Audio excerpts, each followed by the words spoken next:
initial outlook.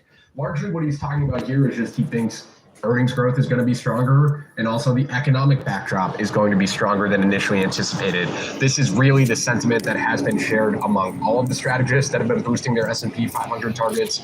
4 of the macro strategists that we track here at Yahoo Finance have boosted their target in the last 2 weeks alone. So it's been a clear trend here. Zooming in on earnings growth a little bit, because I think this has been particularly interesting when you just look at the fact that Gall points out earnings estimates haven't been coming down for the current quarter. They haven't been coming down for 2024, and they're also not coming down for 2025. That is not normal. Normally at this point in the year, you would see earnings estimates start to tick down a little bit more than they are right now. So when you take a look at 2024, we're looking at 11.4% earnings growth for the year. That's up from just under 11% a month ago. And then 2025, you're looking at 14.2% earnings growth.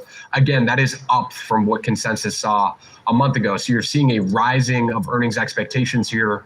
We know in the long run, that's probably the best driver of stocks is just simply earnings growth. So when you have that kind of momentum, it's not hard to see how that drives drive stocks higher. Yeah, exactly. And you talk about the broader movement here that we have seen, but it's also this rotation, right, that we started to see, this broadening out within market participation. When you talk about the earnings growth, the stellar growth that we are expected to see now for quarters to come, what are you seeing just in terms of that sector reevaluation and where some of these strategists are expecting that growth to come from? Because that's different than what we've seen in the prior couple of quarters. It is different. So it's interesting because people thought we were going to see more of that rotation this quarter. Yeah. And then when you take a close look at earnings growth for the first quarter, we didn't really see it, right? Tech really drove earnings again, but you did have earnings start to come up a little bit. It's been interesting, Shauna, you were just pointing out, when you take a look at estimates and sort of where things are getting upgraded right now, over quarter to date, utilities has seen upgrades, energy has seen upgrades, but let's think about what sectors have been rallying and we've been talking about for the last month and a half.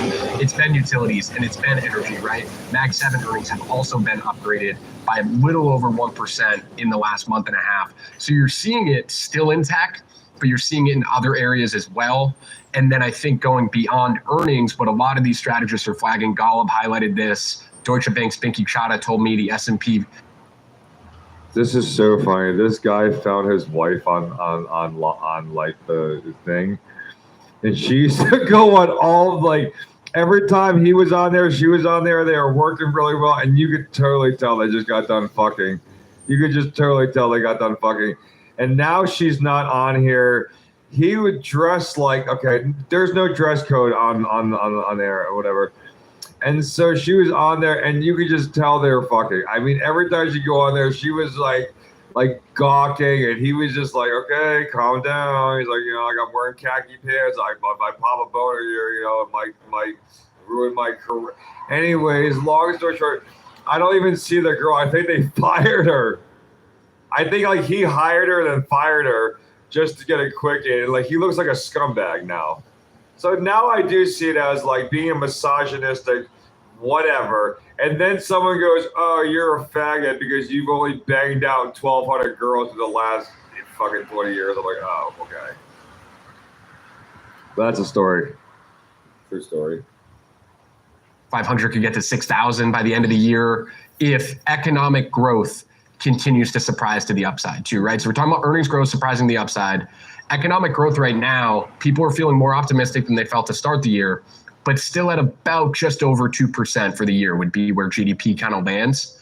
What if that gets to 3 or 4% and we keep outperforming? That's where strategists now see really the real upside in the S&P 500. Because remember, a 5,600 call, yes, feels bullish. It's really only 5 or 6% from where we are right now. Mm-hmm. So it's bullish, yes, and it's going to look bullish on the year, but that's not that much higher. To get significantly higher from where we are now, it would be the earnings growth combined with significantly better than expected economic growth. So that would be something to watch. Yeah, well, it's like Steve Sosnick was telling us earlier in the show. He would gladly and happily take an environment where even if we didn't see rate cuts, we didn't see as well a major economic crash that triggered those rate cuts as long. And like I said, it's hard to wear ties and shit. It like hurts your neck. Shit. Both these guys are wearing like t-shirts and like like sweaters and shit. And like, I don't even think we did this a long time ago. I wish we would, I wish woulda, coulda, shoulda, woulda. Like a long time we did this, and like I said, I drive by my office once in a while just to like look at it. just to like look at it, like, man, these are the days and shit.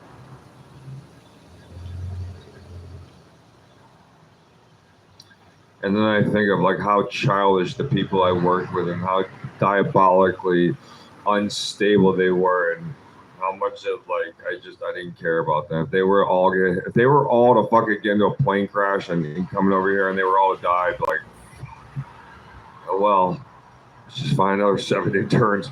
They're so easy to find. They're just like I told you, like fucking commodities. Like they're like getting another. They're like getting another thing of ketchup. Like buying another squeezed bottle of ketchup. They are terrible. We still got the earnings growth from companies right now. If the Fed doesn't cut because the economy is doing well, it is probably still a good thing for companies, right? We've been saying it for months, and that will continue to be the conversation when we're talking about Fed rate cuts. All right, Josh, great stuff. Thanks so much for hopping on here with us. All right, we've got much more of your market action ahead. Stay tuned. You're watching Yahoo Finance. Ever wonder why a stock suddenly drops double digits? Or Bitcoin unexpectedly hits record highs. We're unpacking the catalysts driving daily market action. And explaining the chain reaction. Why are oil prices trending lower despite ongoing geopolitical tensions? Or why a company's stock is up even though it missed on earnings. Insight from top strategists, economists, and business leaders will help you make the smartest choices for your portfolio. This is Catalysts. Tune in daily, 10 a.m. Eastern on Yahoo Finance.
Yahoo Finance's Wealth is your guide, your group of advisors, planners, and jargon busters to help you save, Build and grow your money. How do I know if I'm saving enough for retirement? How do I know if it's right for me to go on that lavish vacation? Is it finally time to refinance my mortgage?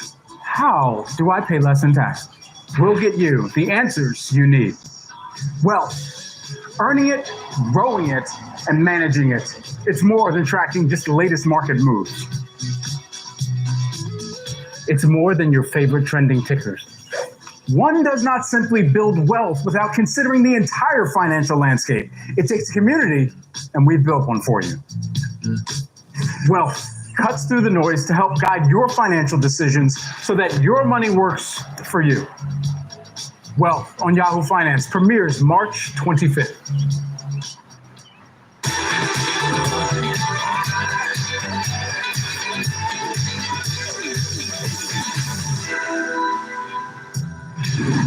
It's 10 a.m. here in New York City. I'm Shauna Smith alongside Madison Mills. Let's dive into the catalyst moving markets today. A slew of economic data in the last trading week of the month here. We've got consumer confidence coming in right now, a little hotter than expected. That is ahead of PCE coming out on Friday here. Now, that is the Fed's preferred inflation gauge, so we'll be watching it closely, and it could set the tone for markets heading into the month of June. And we get results from discount and specialty retailers this week. Costco, Dick's Sporting Goods, Best Buy, and Ulta all set to give us a little bit more insight into the strength of the consumer. And Apple's iPhone sales could be rebounding in China. A new report showing that shipments jumped over 50% in April. Now, Apple has been under pressure in China for several quarters now. We're going to dive into what a potential bounce back could mean for the company moving forward here. We want to get to some breaking news out right now. The Conference Board's Consumer Confidence Survey coming in better than expected, rising to 102. The estimate was for 96, and this is for the month of May. That's from a revised 97.5 in April. So coming in better than expected, an improvement than what we saw the previous quarter. Remember that this comes after 3 consecutive declines here in the gauge. So again, consumer confidence, very critical. When we talk about the health of the consumer, we'll be getting a little bit more information on consumer spending trends when we get the results from a number of earnings that are set to report this week. But again, consumer confidence for the month of May coming in better than expected, right around the index at 102 flat, Maddie. Yeah, this is important to watch, particularly because of the confusion around a lot of the major data points. We were just talking about PCE coming up on Friday. That is the Fed's preferred inflation gauge, particularly with Supercore, which strips out the volatile sectors like energy, like housing. But it mirrors a little bit of what we heard from Loretta Mester this morning, saying that she is hopeful that they can have some changes in the Federal Reserve moving forward with things like additional word count in the policy statement, because there is so much confusion coming from the Fed to consumers in terms of what the inflation and economic picture looks like. And this latest consumer confidence data indicating some of that as well, and the Fed's desire to kind of increase the amount of communication from Fed speak to consumers as this picture about the economy continues to be a little bit gray here, Shauna. All right, well, Maddie, this week's Treasury auctions kicking off with 2- and 5-year notes, and it's not just bond traders who are watching the auction closely. The S&P 500 has moved about 1% in either direction on auction days. This is going back to some of the patterns that we've been looking at since 2022, according to the latest data out from Citi. So here to take a closer look at how this week's auctions could impact the broader equity market, we want to bring in Brian Levitt.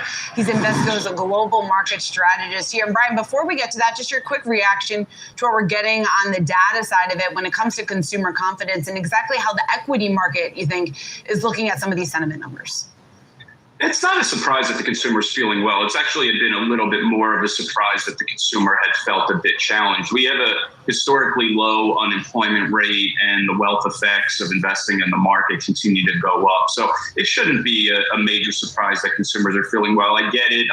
Still high cost of living, and that's likely with us now, but the rate of change has improved. So consumers hanging in there, which is should be good news for the markets. I mean, again, a better growth backdrop is certainly better for markets than a weaker one. And stocks here are wavering just a little bit, Brian, not looking like a major reaction, at least on my end, from these latest numbers here. But I am curious from your perspective, what do you think will be the single biggest catalyst in this final week of trading for the month, coming off of 5 weeks of highs, at least for the S&P here?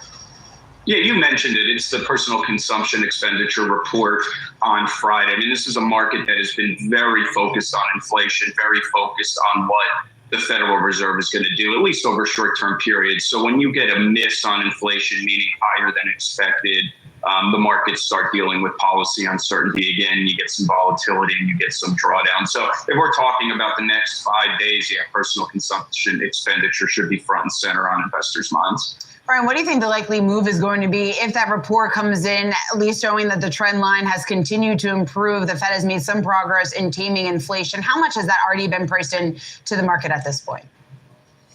Well, I mean, we've priced in some good results, but I still think the market would be very enthused by it.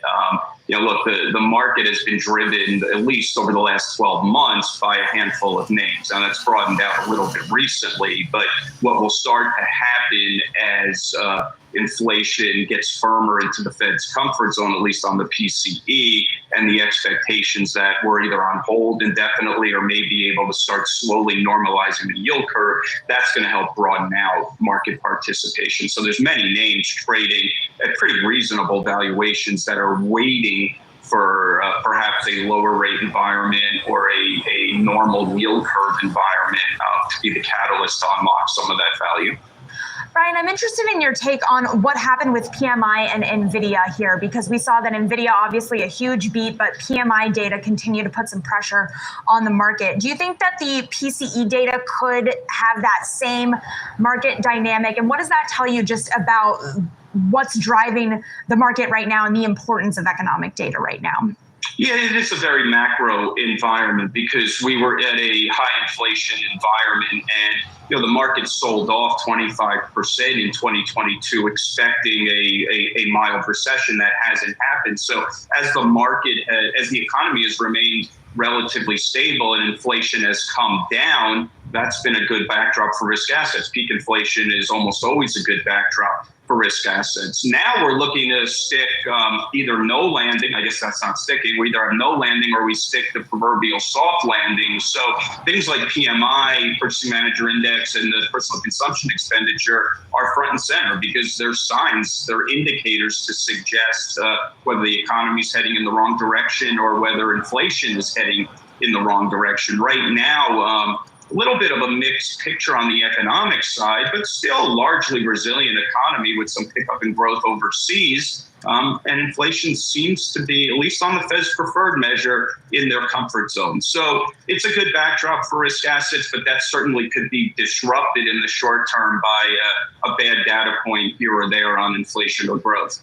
Yeah, Brian, to that point, it brings me to something I read from Goldman's note out this morning. They were talking about how soft data is underperforming hard data, and they were saying that looking ahead to ISM manufacturing, looking ahead to ISM services, all consistent with near zero real GDP growth. My question to you is that at all worrisome, or what potentially that signals then for the markets at this point?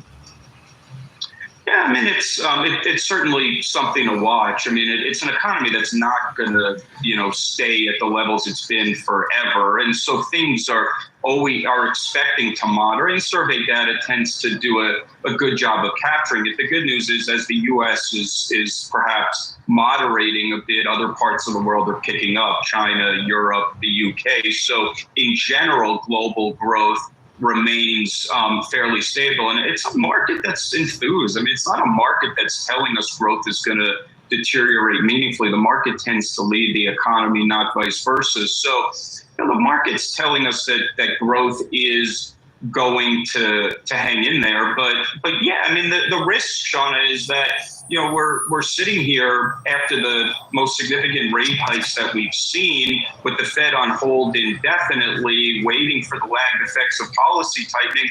Perhaps they should be starting to get out in front of that a bit. But certainly they're going to remain data dependent at this point. So I do want to go back to the Treasury auctions that we came to you on, Brian, because I know that you mentioned that they're not much to write home about, but given that we don't have a clear central thesis from the Fed, I feel like we are all grasping at straws to get a central thesis here. What are you going to be watching at auctions to indicate where we are at with demand, and what will that tell you moving forward? Yeah, I mean, we're just looking to make sure that these things pass without incident, that there's no significant disruption, that there's more than enough demand to match the supply without a meaningful move in rates. I don't spend a ton of time stressing about Treasury auctions, because if you look at how the Treasury markets have been behaving, they're not trading on any type of fundamental concern for the U.S. government. They're trading on growth and inflation expectations. And so, rates are in line with where investors believe nominal activity will be or should be. And so these auctions, they may cause some hiccups if we don't see the type of demand we want. But again, there's very little to suggest that Treasury yields are trading on anything but nominal growth expectations and where the Fed's likely to be. Really good point, Brian. Thank you so much for joining us and chatting through that breaking news with us at the top. We appreciate it. That was Brian Levitt. He's Invesco's global market strategist. Turning now to a trending ticker on the Yahoo Finance platform, Apple shares are rising on news that sales of the iPhone are rebounding in China, with shipments up 52% in April. Here with what that means for the company moving forward is our very own Akiko Fujita. Akiko, how significant is this? But yeah, it's certainly a big relief for investors, given that Apple's revenue, roughly 20% of it, comes from China. You're seeing that reflected in the move in shares, as you pointed out, up about 1%, although the stock is still down on the year. Now, the latest data comes from research firm, the China Academy of Information and Communications Technology. It points to a 52% jump in shipments of foreign brands in a month where overall smartphone shipments continue to gain momentum. Now, the data does not explicitly break out Apple's numbers, but those 3.5 million units shipped are largely attributed to Apple, given that it is still the dominant foreign brand in the market. The momentum follows a rebound that we saw in March, a bit of a reversal here after the company started the year seeing double-digit declines, and it comes on the heels of an aggressive price-cutting strategy by the tech giant. Back in February, Apple's third-party retailers began slashing the devices by as much as 10%. That was seen as a direct response to increasing competition the company faces from Huawei in the premium smartphone market. Remember, the homegrown player has been chipping away at Apple's market share since it launched its own premium smartphone in the fall of last year. That led to a 19% drop in shipments for Apple in the first 3 months of the year. The company reported an 8% roughly drop in its most recent quarter for the Greater China region. Now, as good as the numbers were for Apple in April, the expectation is that momentum can build even more because of those aggressive price-cutting campaigns the company has engaged in. Earlier this month, Apple upped its discount, slashing prices by up to $320 on select iPhone models at its Tmall site. So investors are certainly hoping that this is the beginning of a continued momentum here as Apple and Huawei continue to go neck and neck, face off in the world's second largest smartphone market. All right, Akiko, thanks so much for breaking that down for us here. Keep right here on Yahoo Finance. We've got much more of your market action ahead. Again, you're looking at a mixed picture just about 45 minutes into the trading day. You've got the NASDAQ and S&P holding on to gains. The Dow off just around 140. You're watching Catalysts.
Stocks are a little changed on this shortened week here. Taking a look at the major indices, about flat on the S&P, the Nasdaq just above the flat line at about 0.3% here. But the S&P did hit a record high last week, despite some of the pullback that we've seen as of today. Our next guest does see more highs ahead. With more on this, we have Ari Wald. He is Oppenheimer's head of technical analysis. Ari, thanks so much for being here. I know that as a technicals guy, you're always looking at the chart patterns. And in your latest note that we have here, you show a chart that has the S&P 50 and 200-day moving averages compared with NYSE's volume. What is the single biggest takeaway that we should derive from looking at those charts together? Yeah, I think it's looking at the volume flows going into the recent price highs last week, that what the volume line is capturing is that volume into advancing shares is outpacing volume into declining shares. So we view that as a sign that investors are accumulating stocks rather than distributing them. And typically that is a sign of a trend that should continue. It's viewed as confirmation. And so it's really just reiterating the point that we make, that the second year of this bull market cycle is intact. Investors should be looking to buy pullbacks in anticipation for higher market highs over the coming months. And Ari, what are some of the technical trends that you're noticing here within the Russell 2000? Because you also make a case in a recent note just in terms of the fact that it is holding above its 200-day moving average, that is significant just in terms of the market participation in PC or RC. That's right. If you think back to, and again, for us, the bull market started in the fourth quarter of 2022, but through the first year of that in 2023, it was very driven by large caps. And you really didn't see the Russell 2000 participate to as meaningful of a degree. And we haven't really had this broad-based breakaway in the market. Every time they're showing some signs of an everything rally, small caps pull back. And we're seeing some signs that could be changing. That one key difference between now and the action last year is that the Russell has been able to hold its 200-day average. It wasn't able to do that throughout 2023. So again, it hasn't been able to really sustain this breakout. But for us, that could just be a matter of time as we think about the second half of this year. You know, we want our clients to be embraced for what could finally be the broad-based breakaway in the cycle that we haven't seen yet. When you look at the charts when it comes to the broadening out question, particularly with the Russell, are you seeing signs that it's driven by individual company news, or is it more a macro picture that indicates that there is a real hunger for a market broadening that could have legs? That's a great question, where we have seen bottom-up dispersion widen to a certain degree. That there are stocks working in the small cap space despite the action in the Russell, and I think that speaks to it being held back by some macro issues, that being some issues in regional banks, which have really pressured, are a big component of the Russell 2000 and have pressured that benchmark. I think there's obviously the Fed cycle has a lot to do with it as well. Again, those are all reasons why the Russell hasn't worked. And I guess, our point to investors, as we kind of think about what could be that catalyst for a move, is that absolute participation more important than relative leadership. What we have seen is this large cap led move to the upside. And I'm okay with that, but we do need small caps to participate in absolute price terms. So, Ari, it doesn't sound like you're seeing any signs of a market top now, and you're actually seeing higher highs here on the horizon. I'm curious, though, for investors out there who want to be prepared for some of the patterns or trends that they would see if a market was nearing its highs, what do you normally look out for just in terms of gauging whether or not we are approaching those high levels? Sure. We have our market top checklist. What we'd be expecting to see are credit spreads beginning to widen. We expect to see the leadership of the market turn more defensive, and we'd expect to see internal breadth begin to narrow. And we really haven't seen any of that. And one indicator in particular we watch closely to suggest that we could be getting to that market top condition. It's an internal breadth metric. It measures the percentage of NYSE stocks that are trading above their 200-day average. And what we have found, looking at most of the major market tops over the past 20 plus years, is that there'll be a new S&P high and it's undermined by fewer than 60% of the NYSE above their 200-day average. And for that reason, we are encouraged that current reading is coming off a level of 68%. So that is arguing against a market top. It would suggest that market conditions are stronger than that. And but conversely, it would be something we're going to be watching for and looking ahead to suggest we are at that reversal point. Often that happens in the post-election year. In the third year of a bull market cycle, 70% of these uptrends typically make it to at least their 2-year anniversary. So with our indicators currently confirming the roadmap, all signs point to additional gains as we think about the balance of the year. So for seeing additional gains ahead, I wonder if you still think the sell in May narrative is going to come true as we head to the end of the month this week. One of my favorite technicals phrases, sell in May and go away. It didn't seem to happen this year. Is that because of NVIDIA or is it because of just momentum, breeding momentum? What is that? Yeah, it's a strategy that we always talk about at this time of year. Something that no one has actually ever put to use. Nobody has ever actually sold every April 30th and bought back every October 31st.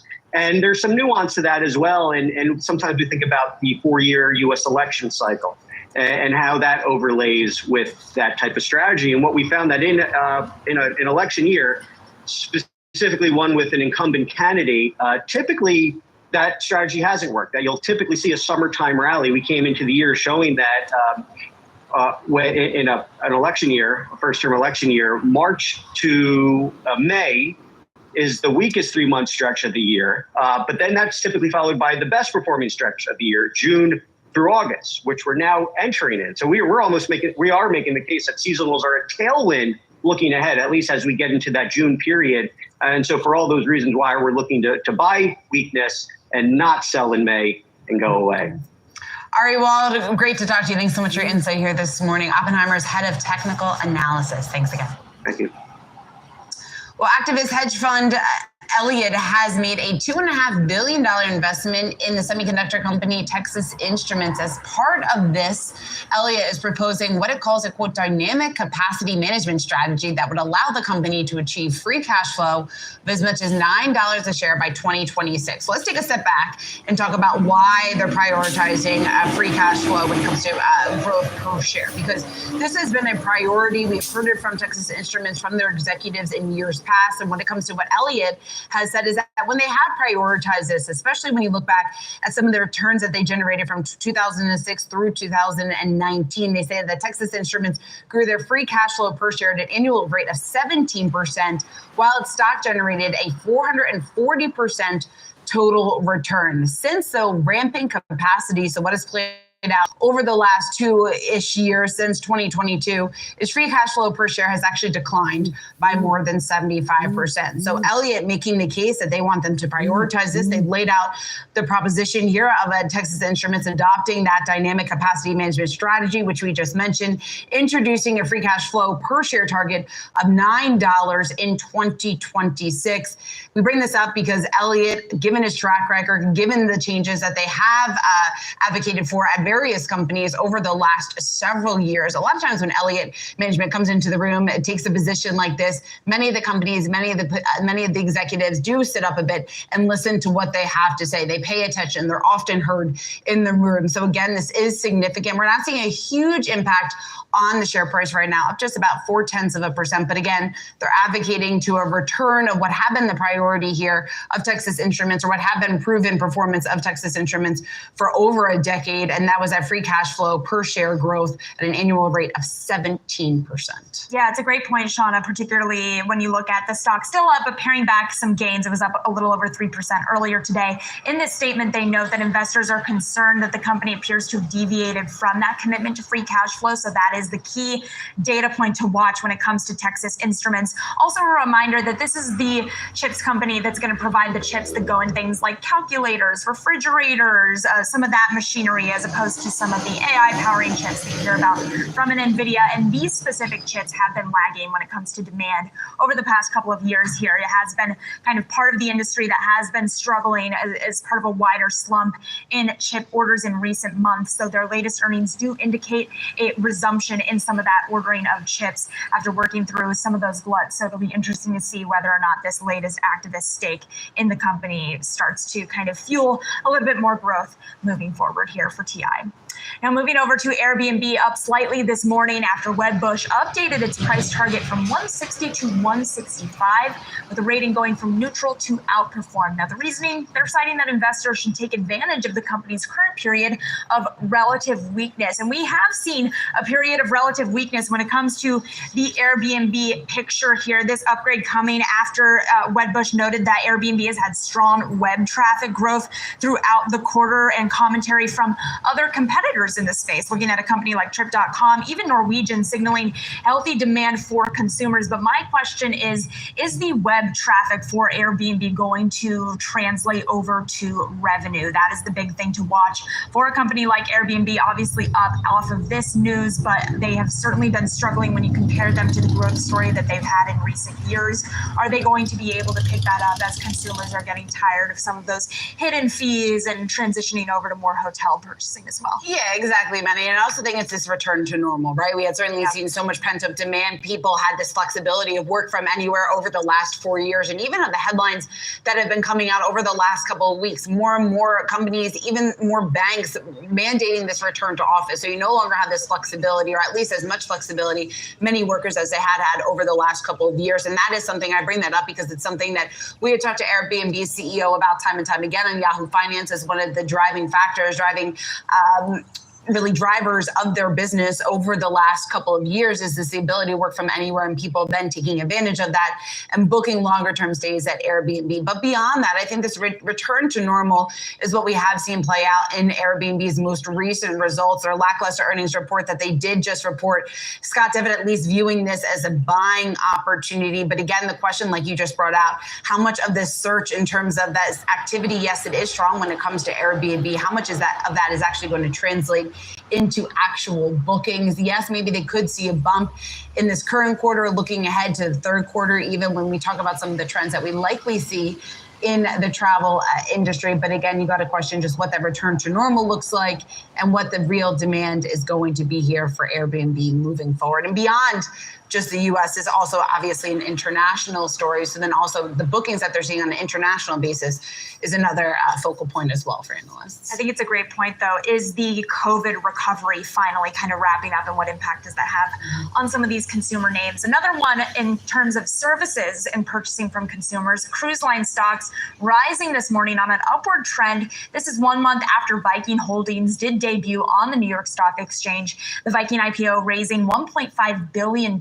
making it the largest public offering since last September on the exchange. Now, Norwegian Cruise Line's also hiking its outlook on Monday ahead of its Investor Day presentation that we're going to be getting out later this week. I do want to just take a quick look at how Viking has been doing since that IPO day. Taking a look at this stock here, it's still up on the day. It's looking like it's up about 1.5%, so good move for them. And then year to date, they're also up as well. Taking a look at the 1 year, that stock is up 15% here, Shauna. Yeah, Matt, when you take a look at some of the arguments being made, at least out here when it comes to Norwegian from Mizuho, they raised their outlook here to buy on that upgraded guidance that we are getting from Norwegian. So I think going forward, just whether or not the trend that we have seen within many of these cruise lines, because again, many of them showing that they are cutting costs, they're looking to capitalize on that greater than expected demand in terms of bookings. Their bookings even going out to the rest of 2024 into 2025. Some of the commentary that we found out from Norwegian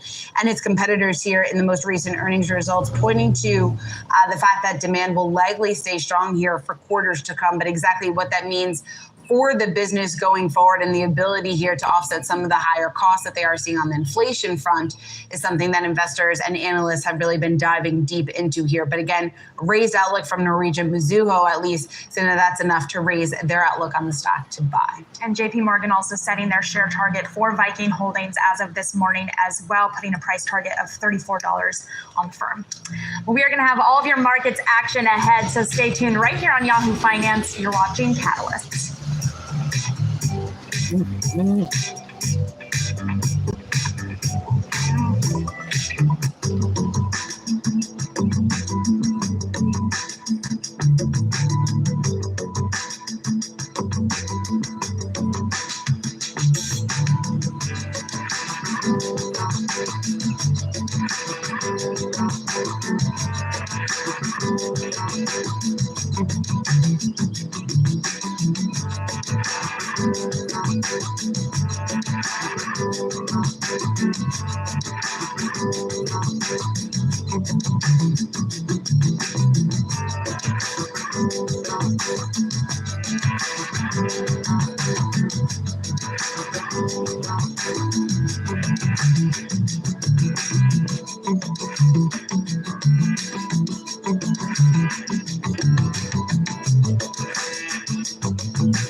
quick check of the markets here, it looks like the NASDAQ is breaking above 17,000 for the first time ever. At least they just did moments ago, looking like it's coming off of those highs a little bit, but still up 0.3%, largely driven by NVIDIA continuing to rise. It's up 3.3% following their earnings-driven rally here, and that is no doubt driving the tech-heavy NASDAQ forward a little bit. You can see that the NASDAQ outpacing the S&P, which is just about flat, and the Dow just trending below the flat line as well. So we'll see if we cross that 17,000 mark again for today on the S&P. Now moving to oil, global oil prices are up a little bit this morning. You can see WTI crude up over 2% and Brent crude up over 2% as well. Now those moves to the upside coming ahead of OPEC's June 2nd meeting, where they are expected to maintain oil supply curbs, as well as continue to fuel hopes for stronger demand for oil in the U.S. to come over the summer months. From where we're going to welcome in Martin Ratz. He's Morgan Stanley's Chief Commodities Strategist. Martin, thank you so much for being here with us this morning. I know that it's not necessarily that OPEC is going to be driving prices moving forward, given what we expect to get from this June 2nd meeting here. What do you think will be the single biggest catalyst then that is going to impact prices, and how high do you see those prices getting? Yeah, thank you for having me. I wouldn't dismiss the importance of the OPEC meeting in terms of prices in the next couple of weeks, next few months. We've now settled into OPEC meetings sort of twice a year. During COVID, they were every month, but we're back to once every 6 months. So these meetings are kind of sort of few and far between. It is very likely that OPEC will extend the production cuts, but there is a small chance that it will not. If it will not, the price could fall quite a bit. And sort of with that prospect ahead, as far as we can see, there has been a fair amount of de-risking into the OPEC meeting, people taking some chips off the table just to kind of avoid the uncertainty of the OPEC meeting. If OPEC simply does what we broadly expect them to do, I would suspect prices can rally back. If you then overlay that, as you rightly point out, with the seasonal trends in oil demand, which should really be quite powerful from here on. Between sort of May and August, you typically see global oil demand rally a little bit more than 3 million barrels a day. Then the combination of flat OPEC production, seasonal strength in demand should lead inventories to start drawing, the curve to move deeper into backwardation, and prices to rally, we think, to something in the order of $90 again. Martin, going back though to what you just said a moment ago, just that we shouldn't dismiss exactly what the outcome of this OPEC meeting is going to be if they don't extend the cuts, and we do see then further pressure on the price of oil. How low do you think prices could potentially fall? Yeah, that's a good one. Look, over short periods of time, those things are extraordinarily difficult to forecast. But what I would say is that if you start to think about structurally prices, say below $75 Brent, it gets very difficult to stay there for a very long period of time. In a sort of temporary shock type of moment, of course, we can fall we can fall lower than that. But the marginal barrel in the oil industry is still U.S. shale. If you start to think $75 Brent, that is about $70 WTI. $70 WTI, a quarter of U.S. shale doesn't work. And so there you then start to find a bit of a floor. So I would say short term, hard to know, but there is somewhat of a support level around the sort of $75 Brent mark. If there's a support level around that 75 benchmark, then to what extent does demand driven by the summer months impact that potential number? Well, yes, summer demand is very important. And the oil market is not tight right here, right now, but between sort of April, May, and sort of the August, September timeframe, you typically get sort of 3.5 million barrels a day of seasonal demand upswing. Then refiners need to run harder. They are coming out of maintenance as we speak, so it looks likely that over the next couple of months, refinery crude runs will go up by a similar amount. Over the last couple of months, we've been slightly building inventories in the global oil market by in the order of sort of 1 million barrels a day. That has been slightly higher than we had modeled. It's not a huge amount of oversupply, but nevertheless, some inventory builds. But of course, if you then go into the summer and you get that 3 million barrel a day tailwind, yeah, then like 1 million barrel a day builds can turn into a 2 million barrel a day stock draw for the third quarter, and that is quite that would be quite a punchy level of stock draw. So in the third quarter, we do see quite a tight market, getting us to that $90 a barrel level. We need to get the OPEC meeting out of the way, but as soon as that is done and seasonal demand kicks in, I think that prospect is there. Martin, talk to us just about, because you have two charts. I'm looking at your most recent note here. I'm talking about what's underpinning demand here, underpinned by flight schedules and capacity expansion. To what extent, I guess, is that driving the demand story? And I guess how big of drivers do you see that being, even just beyond the near-term focus here for oil? It's been quite interesting what's happening to oil demand in 2024. Most of the research community would put oil demand growth this year at something like 1.4, 1.5 million barrels a day. That is above the historical trend rate of growth, which is in the order of 1.2 million barrels a day.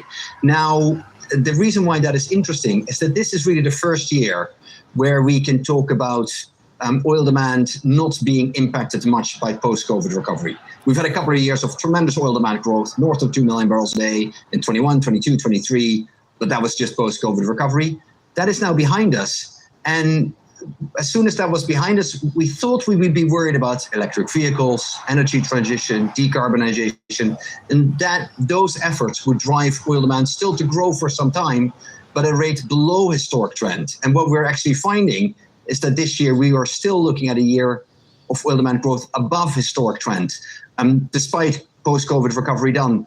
And I think that starts to say something about 25 and 26, that oil demand can continue to grow at quite a decent pace for some time to come. And the strength in oil demand growth is remarkable because it's not because the renewables are disappointing. The renewables are racing ahead. Electric vehicle sales are growing. The energy transition is gaining pace, and yet people continue to buy oil. This energy demand is simply strong for all forms of energy. All right, Martin Ratz, Morgan Stanley's Chief Commodity Strategist. Thanks so much for joining us here this morning. Thank you. Tesla shareholders are set to vote on CEO Elon Musk's $56 billion pay package. That's on June 13th. Well, there's a group of shareholders encouraging others to vote against it. Some new developments within this story. Our very own Pras Subramanian joins us now with the latest details on that. Pras, what are we learning? Hey, Shauna. So Glass Lewis, the proxy shareholder advisory firm, is saying that shareholders should vote no for Tesla and Musk, in particular for moving Tesla's state of incorporation to Texas, but also for Musk's $56 billion pay package. The group is concerned that the pay package will sort of dilute existing shareholders' stakes in Tesla, and that it would make Musk the number one largest shareholder by quite a healthy margin. And the board has not provided rationale to sort of combat these concerns of overly sort of dilutive nature of the new pay package. So that's a concern there. We're not surprised that Glass Lewis would say, hey, shareholders, you should be aware of this. We probably don't want this for Musk to have that much control over the company. And I think that it sort of makes you think about right now from like a governance point of view, who is the board really working for? I think that's what Glass Lewis is saying. Is it working for the shareholders or for Musk?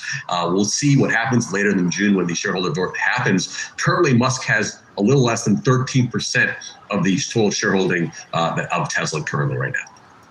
All right, Pras, thank you so much as always for bringing us that news this morning. Really appreciate it.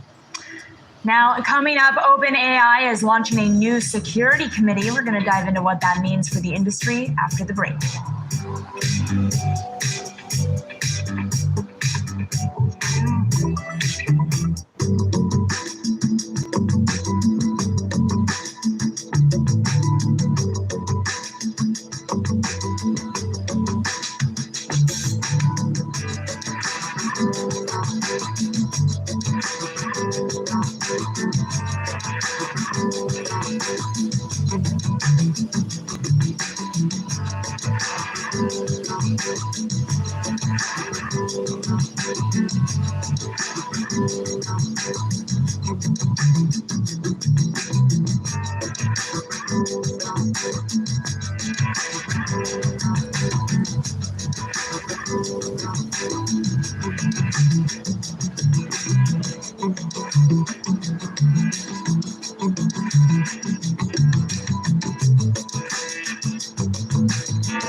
OpenAI is forming a safety and security committee led by board members, including its CEO, Sam Altman. The committee will make recommendations to the board on safety and security decisions for the company's projects and operations.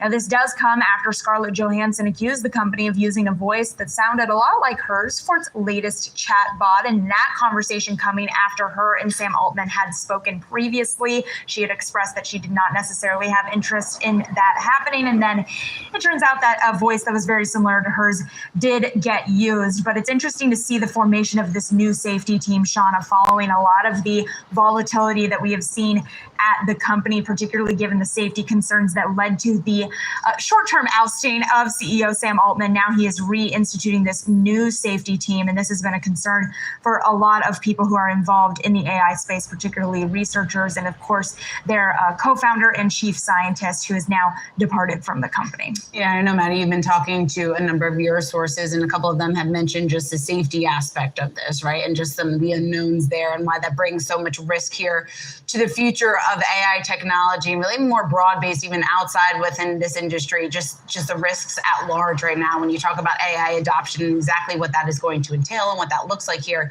over the future years to come. But again, this new committee is going to be responsible for making recommendations to the board on safety, obviously, also security decisions for OpenAI's projects and its operations. In addition to Sam Altman, they have a couple of other directors that will also be part of the leadership of that committee. Brett Taylor, one of them, Adam D'Angelo, as well as Nicole Seligman. So again, this was posted in the company's blog here, and you got to question whether or not this was an answer to some of those concerns that were voiced pretty loudly last week as we got news of the disbanding that they did have of their safety team. But again, exactly what this entails, we will hope to learn more just a bit. But again, some of those safety concerns about AI models as they become more and more powerful is something that has been talked about now for quite some time. Absolutely, and incredibly important to continue to monitor as well.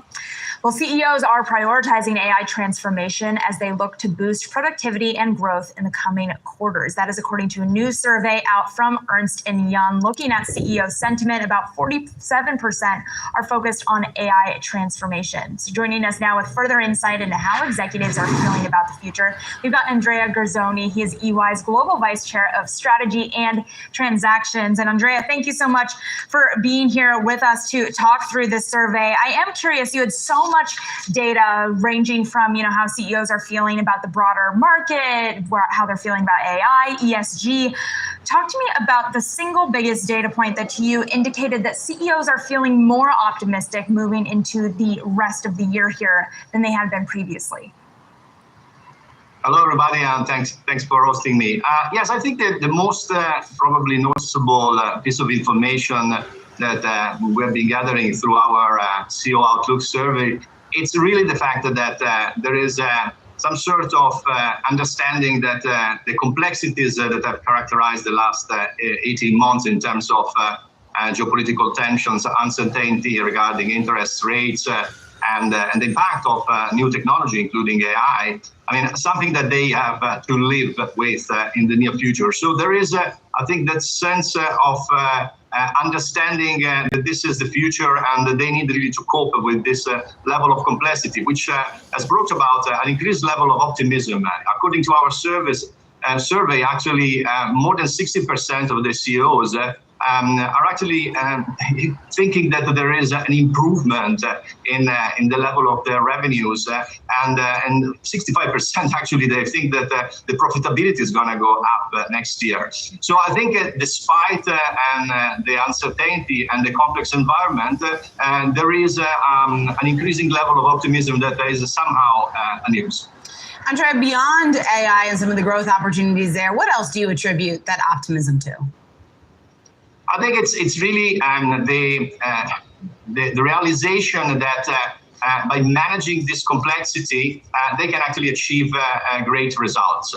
And the focus on cost cutting, on reducing the complexity of the business, rationalizing the portfolios of their corporates. I mean, it's the right strategy really to get to the same result they used to in the past, really dealing with this complexity. And the impact of AI in particular can be massive in terms of increasing productivity and ensuring that actually the bottom line is in line with analyst expectations. And the last 12 months actually have demonstrated that AI can really be a game changer in this respect. And probably this is just the tip of the iceberg. I think the more sophisticated corporations are looking at AI, not just in terms of productivity play, but also to improve really their top line, to change the way in which actually they do business. So much more strategically going forward. Well, we've had a lot of positive chatter here, but I do want to go to some negatives that CEOs might be concerned about, particularly when it comes to cybersecurity. Your survey finding that only 1 in 5 chief information security officers and C-suite leaders are considering their approach effective for the challenges of today and tomorrow when it comes to cyber threats. That freaked me out. So what is the indication that you have in the survey results about how executives are preparing for that and how AI might play into that preparation? This is really, I think it provides really the figure of the complexity of the current environment and how rapidly enterprises have been transforming what we call digital transformation. And this is obviously posing a lot of opportunities in terms of effectiveness of their operation, getting really the customer taste right, ensuring that they can deliver the right products at the right time, keeping inventory under control, and so on and so forth. But at the same time, by digitizing everything, you expose the organization to a much broader range of threats. And the battle really to ensure that security remains high and there are no data leakages, etc., is top of mind to everybody. And it's something that is evolving very quickly, and it absorbs a huge amount of resources. It requires a very peculiar talents, and it's really an organizational-wide issue. That's why it's so concerning. Andrea Garzoni, EY's Global Vice Chair of Strategy and Transactions. We appreciate you taking the time to join us. Thanks so much. My pleasure. While AI can boost productivity for some, it could become a headache for others. Just last week, Scarlett Johansson accused OpenAI of using a voice that sounds similar to hers for its new chatbot. Now, Hollywood and the music industry are lobbying Washington for new rules that protect artists. A bipartisan group of senators are responding with a new bill. Joining us now for the latest on that is Jennifer Schomburger. Jen. Good morning. Senate aides telling me that senators are pushing to introduce a bill in June that would regulate the use of artificial intelligence in the movie and music industries as artists and actors have seen their voices and likeness replicated without permission. The No Fakes Act, which stands for the Nurture Originals, Foster Art, and Keep Entertainment Safe, is a bipartisan proposal that would stop individuals or companies from using AI to produce an unauthorized digital replica of their likeness or voice.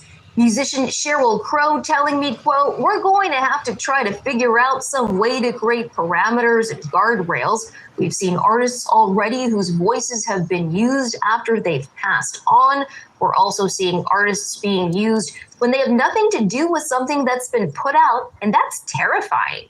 The bill's sponsor, Senator Chris Coons, along with Senators Amy Klobuchar, Tom Tillis, and Marsha Blackburn, have been hashing out details with the music and movie industries. The specific areas still being worked out include whether this law would preempt a certain patchwork of state laws already in place, how long to place restrictions on licensing and transfers of an artist's digital replica, and how long post-mortem rights would last. A draft version of the bill would extend authorization for digital replication to heirs of a deceased person for 70 years. That's modeled after the term for copyright protection. But some in the movie industry want 0 years, while some in the music industry would like it to last in perpetuity. And while the movie industry supports protecting artists' digital replica, it has cautioned about not limiting First Amendment rights and regulating the content of speech. Now, legislation on protecting the music and movie industries from the risks of AI is something that Senate Majority Leader Chuck Schumer has been closely looking at. He hasn't settled on any specific legislation yet, but when he does, I'm told it is likely to be attached to must-pass legislation in the Senate. Guys? All right, Jennifer, thank you so much, as always, for bringing us that story. That was our very own Jennifer Schomburger. Thank you. We're going to do a quick check of the markets before we wrap here. Looking like not a ton of conviction. The S&P just about flat. The Dow Jones turning to the downside a little bit here. But the NASDAQ, the tech-heavy NASDAQ, actually hitting above that 17,000 level. That is a record high for the NASDAQ, up 0.5% here. If it holds on to those gains, it would close with another record high. So it'll be interesting to see if the S&P catches up to the NASDAQ throughout the day when it comes to gains. And, of course, whether or not the NASDAQ can hold on to those highs.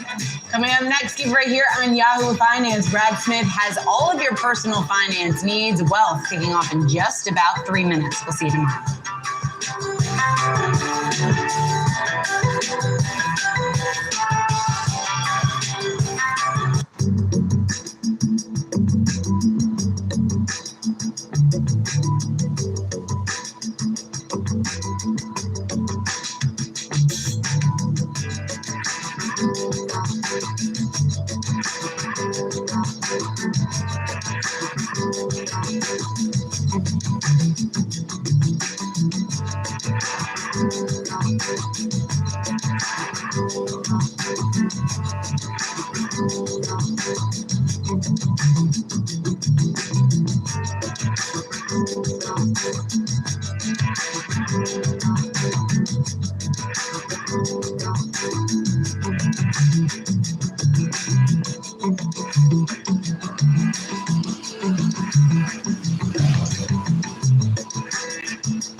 Welcome to Wealth, everyone. I'm Brad Smith, and this is Yahoo Finance's guide to building your financial footprint.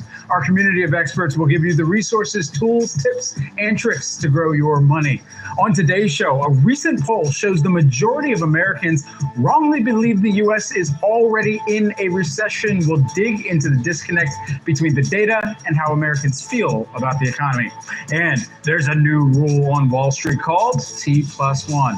We'll tell you what it means for your money in the market. Plus, worker woes. An expert joins the program to reveal how freelancers are faring in today's economy and where they're navigating as well. But first, let's get a quick check on the markets. We're about 90 minutes into this trading session during a shortened trading week, the first of the shortened trading week, and the last trading week of May as of right now. The Dow Jones Industrial Average is down by about 0.4%. The S&P 500 holding on to gains by the hair of its chinny chin chin. You're seeing it up by about 2 points, which equates to 0.04%. And the NASDAQ Composite, that too, in positive territory right now by about 0.5%. Well, Americans are feeling a bit better about the economy of late. Consumer confidence rising during the month of May, improving after 3 consecutive months of declines. That's according to the Conference Board data that was unveiled today. But the survey also points to concerns about recession with the Expectations Index. That measures short-term outlook for income, business, and labor market conditions that came in below 80 for the 4th consecutive month. A threshold, the Conference Board says, signals a recession ahead. So is the economy doing well or not? Here with more is Yahoo Finance's Rick Newman. Rick, it seems like things are holding up enough for the Fed to not cut interest rates, but how are consumers and the everyday American feeling out there? I mean, it's a bifurcated mentality. So you just pointed to a couple of different things there. The Conference Board Index, Consumer Confidence Index, usually is a little more robust than another one we talk about a lot, which is the University of Michigan Index. That index has consistently shown people to be in a recessionary mood. And the Michigan Index emphasizes inflation more than the Consumer Board Index does. So I think that tells us something right there. I think how you feel about the economy depends very much on how hard inflation has hit you during the last few years. So if you are somebody with a bunch of kids in the house, for example, a lot of mouths to feed, and you've been dealing with grocery prices, you might be feeling pretty bummed out because grocery prices are up by more than income during the last 3 years. If you're not that sensitive to that type of inflation, if you've got some investments in the stock market, you might be feeling pretty good. I mean, the recent eye catcher was this poll by Harris and The Guardian that found that 56% of people think we're in a recession. We are not in a recession. We're not even close. And in that same poll, 49% said they think the stock market has been down so far this year. And of course, I would hope Yahoo Finance viewers know it's been up by quite a lot. It was up last year too. It's been a great ride for investors the last 6 months. So we've just got completely bifurcated views on the economy here, and it's been that way for some time. That would signal to us here at Yahoo Finance, Rick, an untapped market for some potential viewers coming our way so we can keep them educated on the daily. Rick, thanks so much. Hope so. See you, Brad. Absolutely. Well, a big rule change aims to help settle trades more quickly. A rule amendment is active as of May 28th, which provides investors with a 50% improvement on buy and sell order execution, dubbed T+1. So it's known in full as trading day plus one business day, which means when you sell or buy a security, the transaction will settle a day after the transaction date. Now, that's half the time of the usual 2 days that it takes to settle a transaction. So if you buy a stock on Monday, which is a trading day, the transaction will settle on Tuesday. And if you sell a security over the weekend, then it'll settle on the next business day. Now, this applies to stocks, corporate bonds, ETFs, municipal securities, some mutual funds, and limited partnerships that trade on exchanges. But the big question you might be asking, why does this even matter, Brad? Well, it makes portfolio assets more liquid, and the amendment is actually a continuation of settlement cycle trimming that has taken place since 2017. That was when the SEC cut from T+3 down to T+2. Now, one of the reasons this is possible is because of technological advancement, which has provided a smooth entry point for investors to digitally trade with pre-funded accounts linked to a bank. And this shortened transaction cycle may make trading just a little bit more efficient. So happy trading. Well, switching gears here, independent contractors are an important part of the American economy, and the group continues to grow as workers seek flexibility and employers look to fill temporary roles. According to Fiverr, independent contractors make up 4.1% of the U.S. labor force. Even with the uncertainty in the U.S. economy, 43% increased their revenue in 2023, and 55% expect to earn even more in 2024. Joining me now with the state of the U.S. freelancer, we've got Mika Kaufman, who is the Fiverr CEO. Great to see you here this morning, and thanks so much for taking the time here with us on Wealth. First and foremost, we got to know, in this broader labor situation and employment situation nationally, where you're seeing the state of labor as it pertains to the gig economy and those who are freelancing out there. Thanks for having me, Brad. So what we're seeing from the report is that in general, freelancers that reside in major cities make more than the average freelancer in the US as a whole. And we've seen gravitation towards cities in Florida. They're in the top of the chart in terms of freelancer population, but also revenue growth. And we've seen other fast-growing cities with freelancers, including Las Vegas, Houston, which indicates that freelancers love sunshine, low income taxes, and the lower cost of living in these metro areas. But all in all, we're seeing tremendous optimism, and we're seeing more people that are engaging with freelancer over time, and to connect it to what you said about the economy and feeling the recession. What we're seeing with freelancers is their participation in the pie is just growing. The combined revenue of independent professionals in the US has been about $191 billion in 2023, which is a nice bump from the year before. It doesn't mean that there is no macro headwind, but it means that more people are participating in independent work, and as such, generating more money out of it. Where do you see more people being able to take on opportunity? Are there specific in-demand roles and in-demand jobs for freelancers right now? Yeah, absolutely.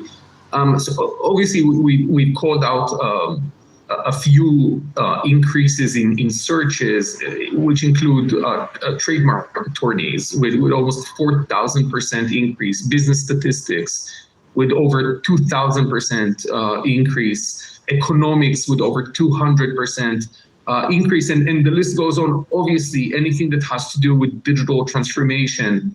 So that might be website development, that might be e-commerce setup, that might be anything that is related to AI.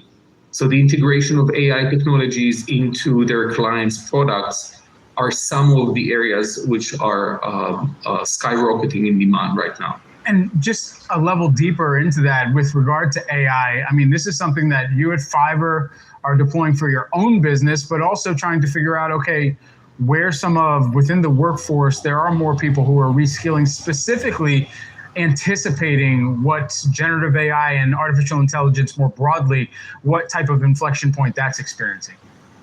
Yeah. You know, if there's one thing very clear by now is that AI and Gen AI are extremely powerful technologies that allow all of us to achieve more and work faster. That said, we know that Gen AI in the hands of highly professional and creative talent produces astonishing results compared to the average person.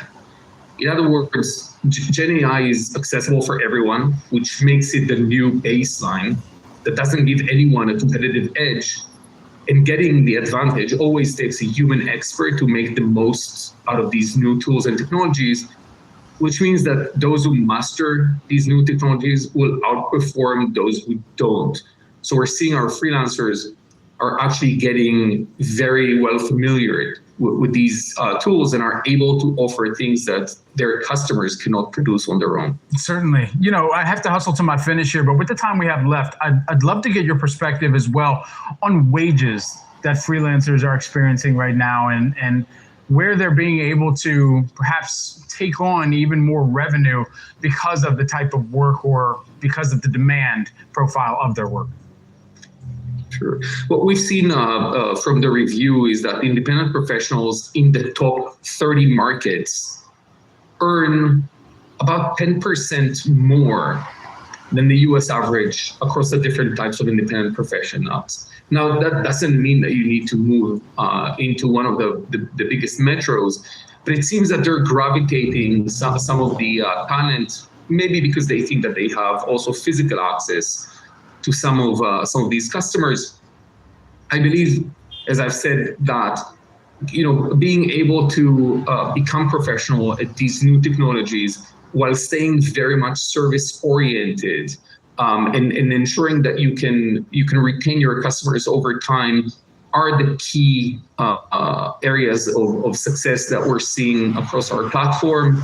And in general, we're seeing freelancers make more money on average doing what they love without going through the hustle of trying to win projects, but just focusing on their professional skills.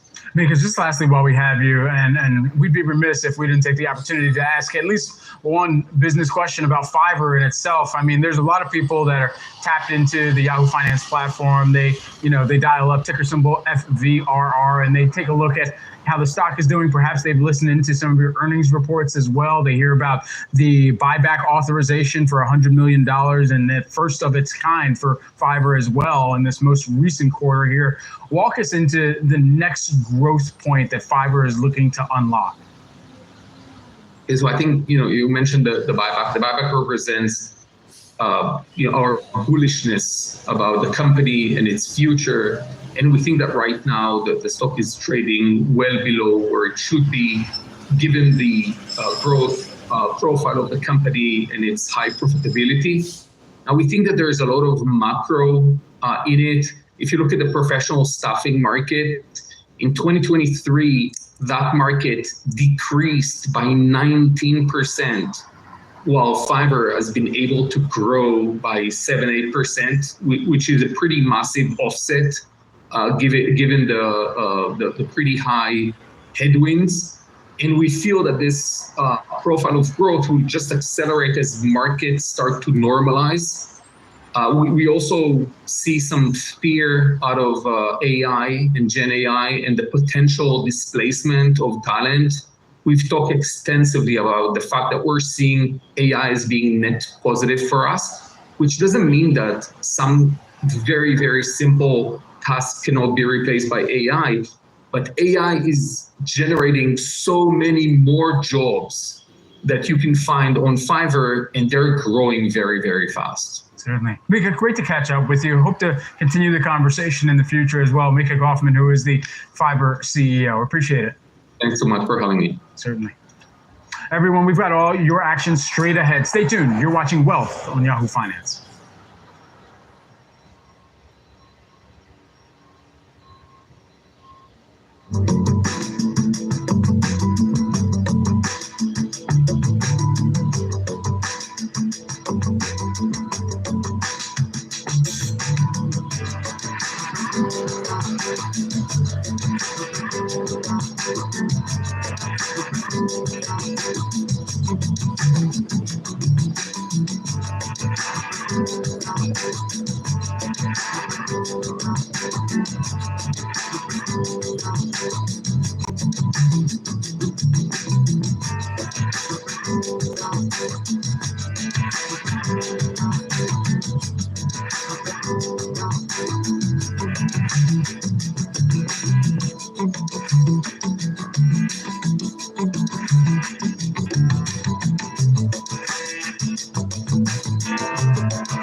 Now they're doing a story on this little town. I don't know why.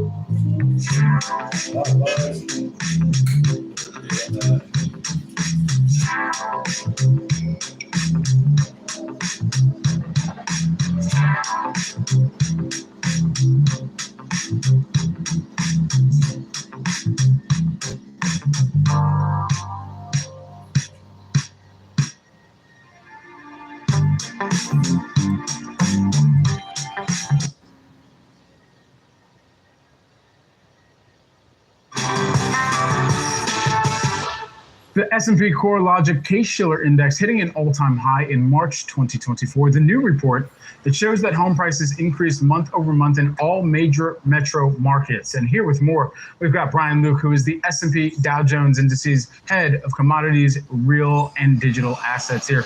Great to have you on here with us, Brian, and thanks for taking some time. You know, as we dive into a bunch of the readings that we're getting economically, how significant is this latest data as it pertains to the broader picture here from CoreLogic Case-Shiller Index showing that new all-time high from March?